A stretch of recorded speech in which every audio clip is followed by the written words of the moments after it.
নমস্কার বন্ধুরা, আর একটা নতুন ভিডিও নিয়ে আপনাদের সামনে আমি চলে এসেছি। আমরা যারা প্রতিদিন রান্না করি না, তাদের সত্যি কালকে দুপুরে কী দিয়ে ভাত দেবো সেটা একটা আমাদের চিন্তা থাকে। তো যখন দেখি ফ্রিজ খুলে মাছও নেই, ডিমও নেই, তো তখন শেষমেশ ভরসার জায়গা একটা, চলুন আজকে সোয়াবিন করি। তো সোয়াবিনটা আমি কত সহজে করি সেটা দেখুন।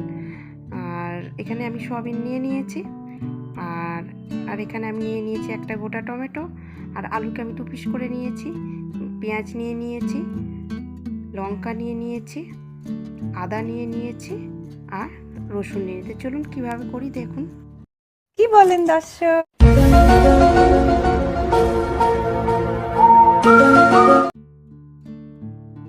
আমি এখানে কড়া বসিয়ে নিয়েছি, এবার এর মধ্যে আমি জল গরম করতে দিয়ে দেব।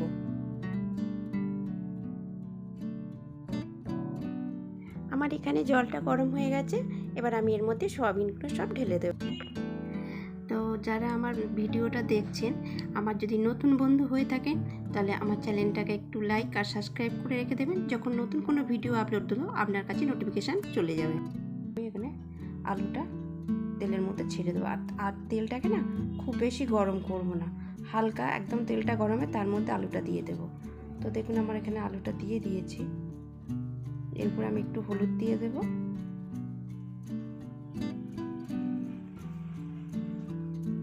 আর একটুখানি দিয়ে দেবো নুন। নুন আর হলুদটা দিয়ে ভাজলে না আলুটা খুব সুন্দর নরমও হবে, আর ভাজাটাও খুব ভালো হবে। তো এখানে আবার একটুখানি আমি নেড়ে নেব।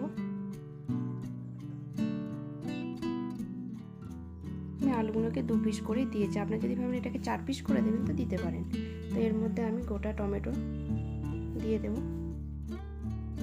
আর এই দেখুন পেঁয়াজগুলোকে আমি 4 ফালি করে নিয়েছি, তো এইভাবে আমি দিয়ে দেবো। তো অত কুচি কুচি করে পেঁয়াজ দেবো না, তো যত তাড়াতাড়ি পারা যায় আমি এইভাবে করে পেঁয়াজগুলোকে এভাবে আমি দিয়ে দেব।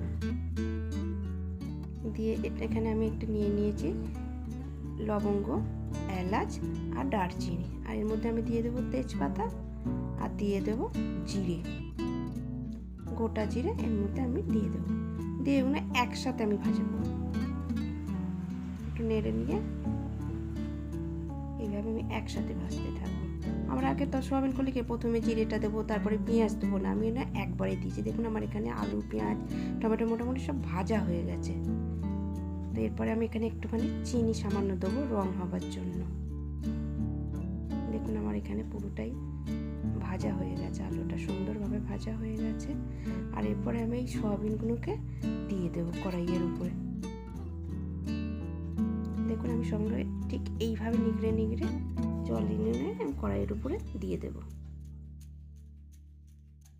যতটা চিপে জলটা বের করে দেওয়া যায় এইভাবে আমি কড়ার মধ্যে সব সয়াবিনগুলো দিয়ে দেব। তো দেখুন এখানে সয়াবিনগুলো আমার সব কড়াইয়ের মধ্যে দেওয়া হয়ে গেছে, এবার আমি নাড়াচাড়া করে নেব। আমার এখানে সোয়াবিন, আলু, টমেটো, পেঁয়াজ সব ভাজা হয়ে গেছে, আর আমি এখানে ছোটো এলাচ, লবঙ্গ আর দারচিনি থেতো করে রেখেছিলাম, সেটা আমি দিয়ে দিলাম।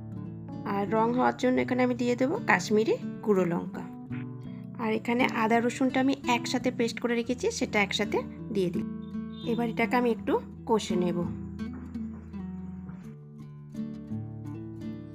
এখানে আমার আদা রসুনটা কষা হয়ে গেছে, এর মধ্যে টমেটো আর লঙ্কা বাটাটা দিয়ে দেব। এর মধ্যে আমি হলুদ গুঁড়ো দিয়ে দেব, দিয়ে আবার একটু কষে নেব। আর আলুকে খুব ভালোভাবে আমি এখানে কষিয়ে নিয়েছি, দেখুন খুব সুন্দরভাবে কষিয়ে নিয়েছি। এবার এর মধ্যে আমি আরেকটু জল দিয়ে দিয়ে কষতে থাকবো। সোয়াবিনটা খুব ভালোভাবে কষানো হয়ে গেছে, এবার এর মধ্যে আমি গরম জল দিয়ে দেব, আর এর মধ্যে আমি দিয়ে দেবো শাহি গরম মশলা, দিয়ে আমি 5 মিনিট রেখে দেব। এখানে সয়াবিনটা সম্পূর্ণ হয়ে গেছে, এবার আমি নামিয়ে নেব। তো আমার ভিডিওটা যদি ভালো লেগে থাকে একটা লাইক আর সাবস্ক্রাইব করে অবশ্যই কমেন্ট করবেন, আর সকলেই ভালো থাকবেন, সুস্থ থাকবেন। আর একটা নতুন ভিডিও নিয়ে আমি আবার চলে আসব।